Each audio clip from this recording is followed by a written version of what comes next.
Hi, kids. This is Krusty, and you're listening to the Bob Culture Podcast with your host, Rob Cruther. How much you get paid for this? That's it?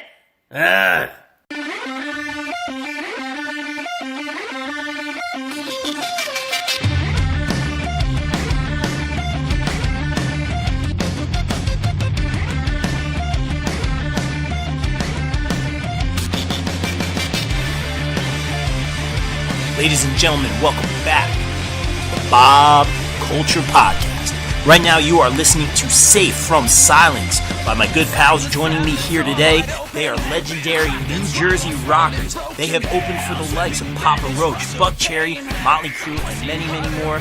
They are here to talk about their big reunion show at the Stone Pony June 8th. Get your tickets now. Guys, please welcome to the show the legendary local rockers, Mayhem, Tommy, Steve, Scarlet Carson. What's up, guys? How are you? Well, I mean, we're not legendary. Yeah. Thank you anyway. Yeah, no, I got you guys. You got a big reunion show coming up. You know, obviously everyone's very excited about it. Real quick before we start getting into the, the questions and all that, how about a little shameless promo? Where can we get tickets? Where can we find you guys? Who's opening? So as far as the details for the show go, it's June 8th. It's at the Stone Pony. It's the classic lineup reunion show. It's something that we've been trying to get together for the last 3 years or so. Finally came to fruition. I'd say in about October. We're really going to push for it. Yeah. On the bill with us is our friends in City Vision, The New Black, Commonwealth, and this year's comeback. We ask everyone to hit us up on our Facebook and then to give out hard copies. But Instagram, Twitter, whatever you got. Any social media outlet. But if that's too much of an inconvenience, you can go the old school way and go to Ticketmaster.com and get tickets that way. But of course, our Stone Pony box office. Yep, you go to Stone Pony box office and go that route. So. Love it. Really cool, guys. I'm super excited for this one. It's going to be a great show to kind of kick off the summer a little bit. So obviously, there's a long history with Scarlet Carson. You guys had a really, good run in my mind.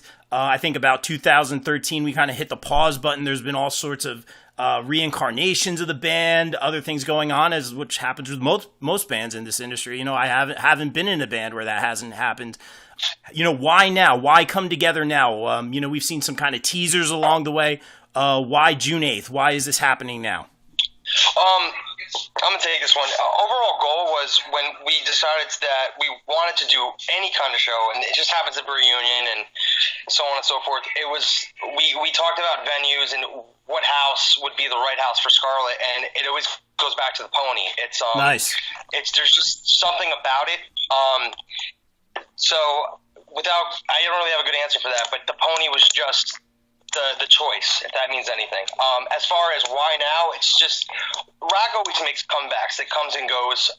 But if you look at, I always talk about the Bad Wolf situation. You look at a group of guys in their mid-30s that just figured it out. You know what I mean? And the timing for us, we're only getting older. Our connections grow. Our networks grow. So it just seemed like, bygones have been bygones. We've been getting along for a very long time. It was just, time to take another swing at this thing. So awesome. And that's pretty cool. Like everyone, on the same page. It seems like now's the right time, man. I'm excited for you guys. That's fantastic. And it had to be big, and it took a while to get a weekend in the summer. So sure, yeah. We had to be patient, diligent, and hardworking all at the same time.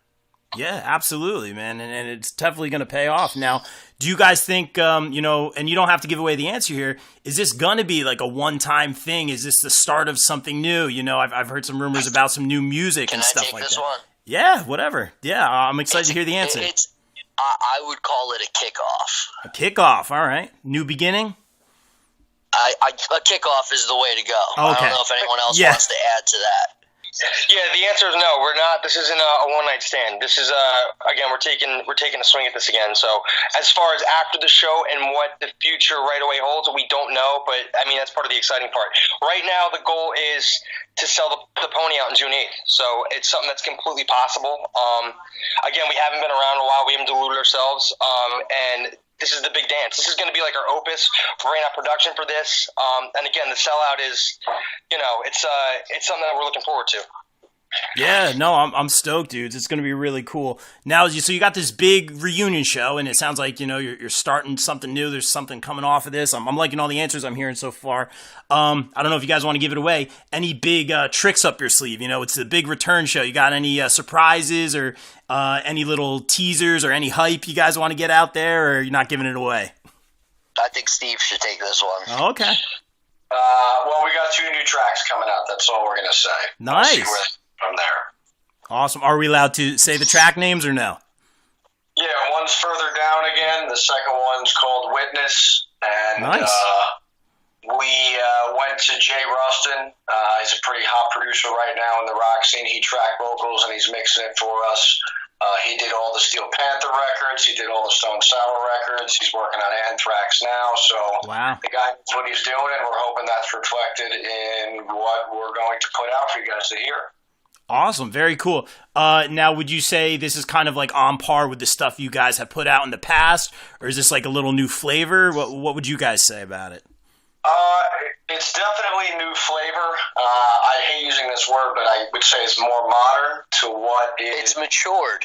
Yeah, Sure. It's a little bit more modern. It's more mainstream in today's market, whereas 7-8 years ago, that stuff wouldn't work so much now. So. Love it. Really well said. I'm excited. We got a reunion show. We got some new tunage coming out. I'm super excited. Real quick before we talk a little bit more, we got to do the shameless promo. Let's throw it back to an older song, of course, one of, personal fan favorite. Of course, we have Foreverless. Let's throw it back by Scarlet Carson.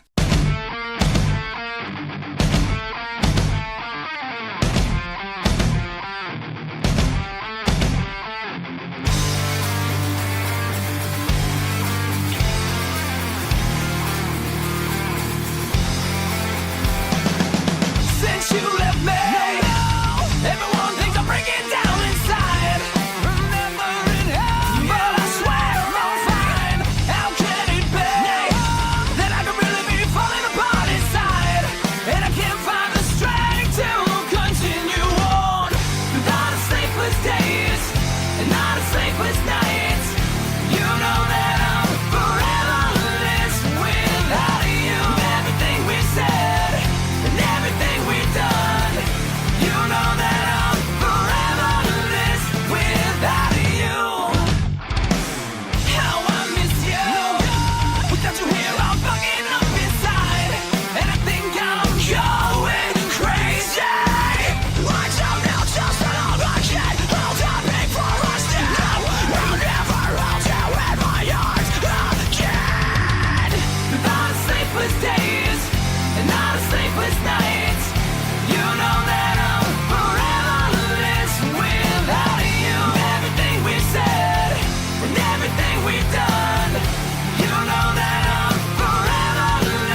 that was, of course, Foreverless by Scarlet Carson here on the Bob Culture Podcast. Now, we heard there's some new tunage coming out. What was it like for you guys getting back into the studio? And what is the, you guys haven't all been together writing in a long time. What is the writing process for you guys? Like, is it Santino's writing down the words and you guys put music to it? Does someone come up with a riff? How does this whole songwriting process come about? Generally, no. What happens is, I know Steve doesn't want to take this. I'll take this for him. When I joined the group, listen, man, you got a really good singer, songwriter. You got a good lyricist, and you got a really good guitar player who could write riffs and write songs. So I mean, at the end of the day, Steve and San, they are that combination. They're the other main songwriters of this group. You know what I mean? Gotcha. I contribute here and there, but for these new tunes, this is Steve and Santino all day. So. Very cool. I'm really excited to hear it, guys. Getting back to the show a little bit, what does, I get it. Like, there's a couple bands I've been in the past that I would love to go back and have, like, a big reunion show, bands I played with years ago in college and high school like that. So I'm excited for you guys. I totally get it. I get that you picked the Stone Pony. That's really cool. This is kind of a two-parter. What does this reunion show mean to you guys personally as, being a band, which is much like a family? And also, what do you think it means to the fans? I'm going to throw it to Mayhem on this one first. Go ahead. Damn, dude. It's deep, right? It's deep. I already said it's a kickoff, and I feel like it's a second half kickoff. You know what I mean? Gotcha. It's time. The game's on the line. It's time for us to step up and, get the crowd into it. 13th man, the whole nine. I gotcha. Nice sports analogy. I dig it. Tom or Steve, any personal feelings about this show and what you think it might mean to some of the fans coming back to support you guys? This, to me, it legitimizes that what we did have value and meant something, to everyone. I mean, it means a lot to us, but, to get that back, and for people to read, you got to remember, although we, for the last five and a half years we haven't been together, it's like we still, no matter what we did musically or artistically, we were still reminded all the time that we're the dudes from this group. So, it legitimizes. Shit, I'm still called Mayhem from Scarlet Carson. True. Yeah, man. I mean, I could join 100 bands. I'll always be Mayhem. Yeah, not Scarlet Carson. Not to be a cornball, about this, but I'm very open and vocal about it. But I love this band. This band is as important to me as from a fan perspective. I'm a fan. It's second family, man. Yeah, it's second family. I dig the music. You know what I mean? I dig the vibe. I'm into what we were about then. I'm into what we are about right this second. So, and again, you will see that June 8th. You'll see what, as things change, time goes on, so on and so forth. But, that vibe it's still the same vibe. So, dig it. Steve, any personal feelings about the reunion show and playing with these guys again? Everyone's kind of asked about it for many years, and I feel like we're just kind of giving them what they want now, and hopefully give them a show that they'll remember for a long time and know that we're ready and we're back. Here we go. Awesome. The return. I love it. I'm stoked, dudes. And real quick, you guys are doing a great job moving the tickets. I see you guys posting the pictures of the people buying the tickets with the poster. I think that's very cool, very unique, very interesting. I really like that. So good job out of you guys. I'm really excited for the show. But speaking of shows, real quick, I always like to ask bands this one. I can think of a couple of things from other bands or playing with Vection, obviously. What is the craziest thing? You guys might have some different answers on this. The craziest thing to happen at a show? A lot of things come to mind. You're saying craziest? Yeah, try to keep it somewhat clean, but yeah. Yeah. Oh. The dumbest thing that ever happened at a show was when we opened I think we played Jenks. And Tom, halfway through the set, is like, dude, my amp has no sound. Can we talk about Tommy's first gig first? How about that? Tom cuts out for 3 songs, and I walk over, and I look at his head, and I'm like, Tom. It was in standby mode. You hit the mute button. Oh, no! Dude, I look back on that what the hell happened? I thought the head blew up. No, I hit the mute. Mike brought up a good point, dude. My first show with Scarlet Carson was it was the first show was in Connecticut. The first Jersey. The first Jersey show, Waretown. Waretown Well, Fire. you know what? We could talk about Connecticut. They had a stripper cage thing, and Tommy decided to hang from it upside down while playing guitar, and I thought it was pretty badass. Was that Connecticut? I'm pretty sure that was that place was transformed into a strip club. I think it was Delaware. Anyway, the first show. Anyway, it was a cool Tommy moment, him hanging upside down from a cage. The first Jersey show, I'm rolling off the heels of my first band, and Waretown Fire Hall it's a venue that we consistently go to each month.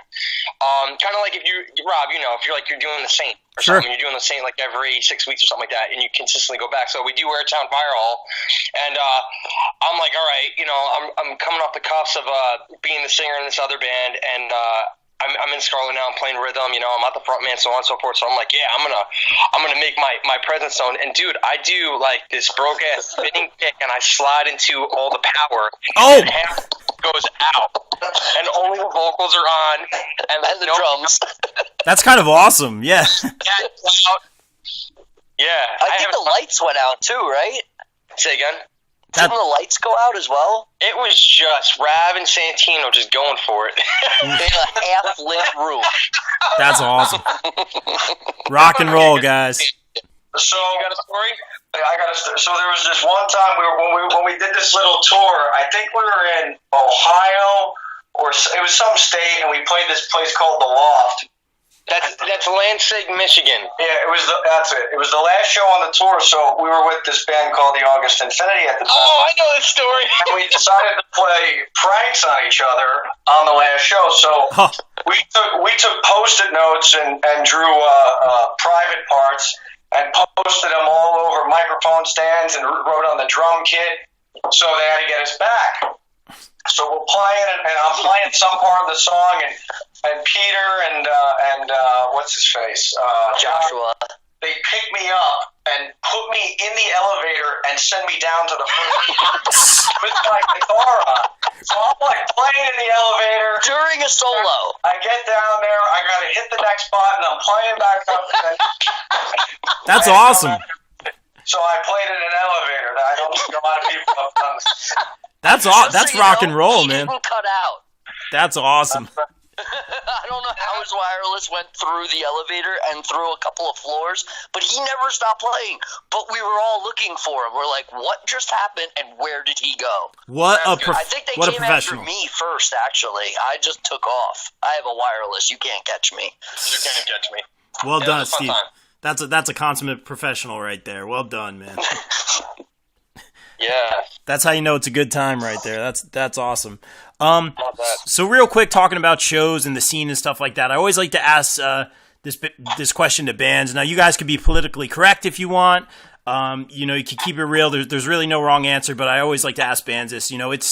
It's tough right now for local bands. I think the state of rock music isn't what it was. So I want to know what you guys thought about the scene right now, and basically the state of rock. I have one, if everyone's all right with me starting.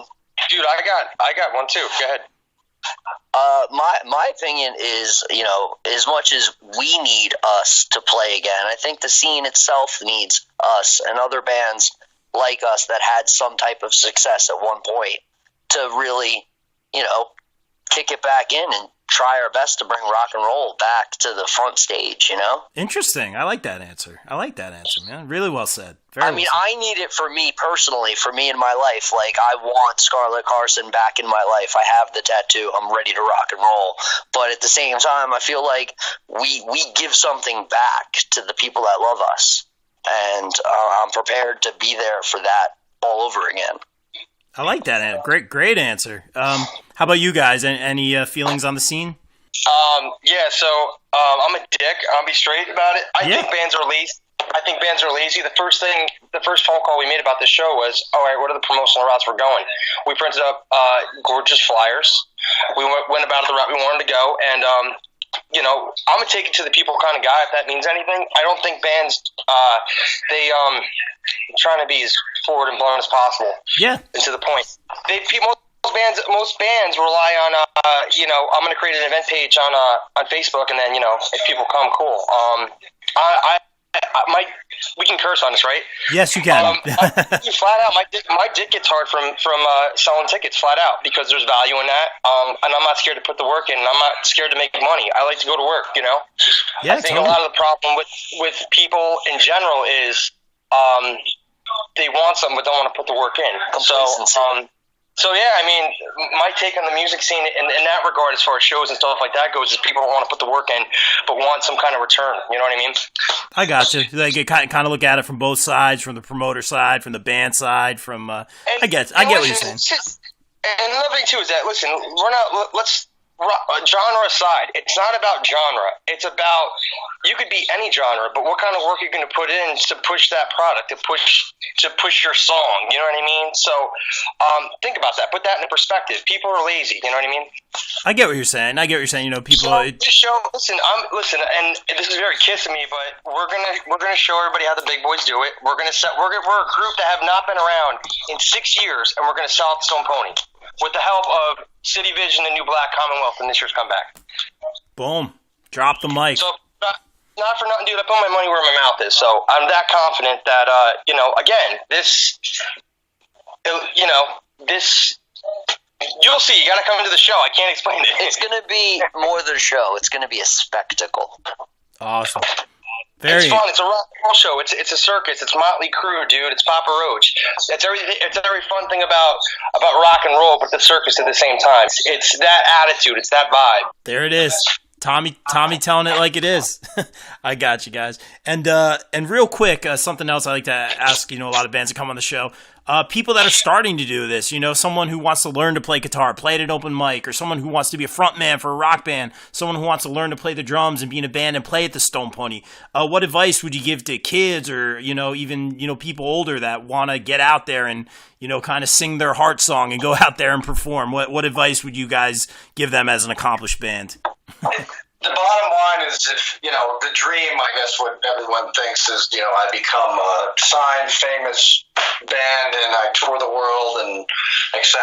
But the reality is that it's probably harder than hitting the lottery. So if you're going to do it and you're going to take it seriously, you've got to do it because you love it.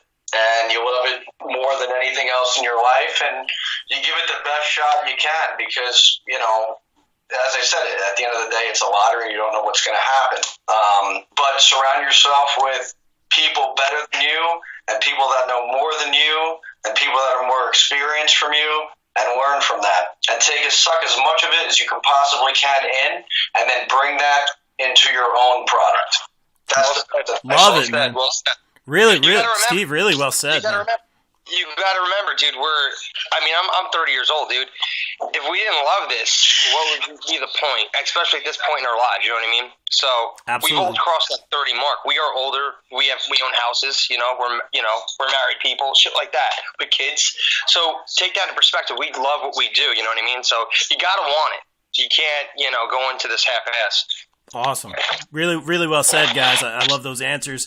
And I got to say, you're talking about, the passion you have, why you guys are doing this, the love for the show. It sounds like that's all going to be shown on stage when you guys perform. I'm super stoked. Real quick, again, tell everyone where they can get tickets, where they can follow you guys on social media, all that shameless promo.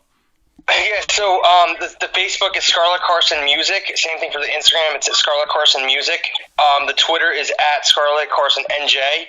Any one of those social outlets is perfect. You could just message us, and we can arrange for drop off, pick up, meet up, whatever. If we can't do it that way, and it's an inconvenience at all, we can go the mail route. We can mail it to you, and then we could Venmo and Zelle and do whatever that is. But at the end of the day, the old school Ticketmaster.com. You can go on there and in the Stone Pony box office and get any information from there, whatever it is, and go that route if you choose to. But there's multiple outlets to get these. So and they're $20. Hold on, Mike. Sorry, buddy. They're $20 pre-sale. It's $20 tickets, and the day of it's $25. So be there. Love it. Go ahead, Mike.